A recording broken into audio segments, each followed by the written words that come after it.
మంత్రులు కొండా సురేఖ సీతక్క ములుగు జిల్లాలో పర్యటించారు. పస్రా టు తాడ్వాయి మధ్య సోలార్ విద్యుత్ కాంతుల నడుమ విరజల్లుతున్న బ్లాక్ బెర్రీ ఐలాండ్ ను వారు ప్రారంభించారు. పర్యాటకుల కోసం ఆన్లైన్ బుకింగ్ ద్వారా ప్రత్యేకంగా గుడారాలు, హాట్స్ ను టూరిజం శాఖ ఏర్పాటు చేశారు. రంగురంగుల సోలార్ విద్యుత్ కాంతుల నడుమ బ్లాక్ బెర్రీ ఐలాండ్ ని చూసేందుకు వచ్చే పర్యాటకుల కోసం ప్రత్యేకంగా ఆన్లైన్ లో బుక్ చేసుకున్న ప్రకృతి ప్రేమికులకు అన్ని సౌకర్యాలు కల్పించినట్లు మంత్రులు తెలిపారు. బ్లాక్ బెర్రీ ఐలాండ్ కి అందరూ రావాలని, ప్రకృతి సౌందర్యం మధ్య విశ్రాంతి తీసుకోవాలని, ప్రకృతిని కాపాడి ఆస్వాదించాలని సురేఖ సీతక్క పిలుపునిచ్చారు.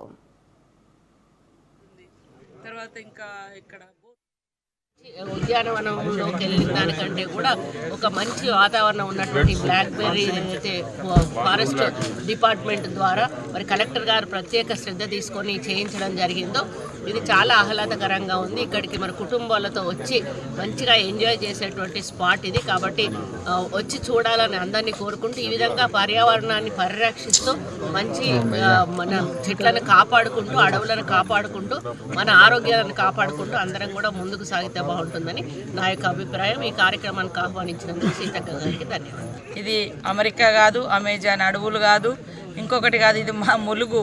మరి ఈ ములుగు అడవుల్లో ఒక అందమైనటువంటి ఇసుక దిన్నెల మీద ఇక్కడ ఉన్నటువంటి మరి బ్లాక్ బెర్రీ ట్రీస్ తోటి, ఇక్కడ వెదురు బొంగులతోటి, న్యాచురల్గా సోలార్ లైట్లతోటి ఈ యొక్క వెలుతురు, ఈ యొక్క టూరిజాన్ని డెవలప్ చేయడం జరిగింది. ఈరోజు మరి మా మంత్రి గారు సురేఖక్క గారి చేతుల మీదుగా ఇది కూడా ఓపెన్ చేయించినాం. దీంట్లో మరి నాతో పాటు మా ఎంపీ గారు, ఎమ్మెల్యే భద్రాచలం గారు, అదేవిధంగా లోకల్గా ఉండేటువంటి ప్రజాప్రతినిధులు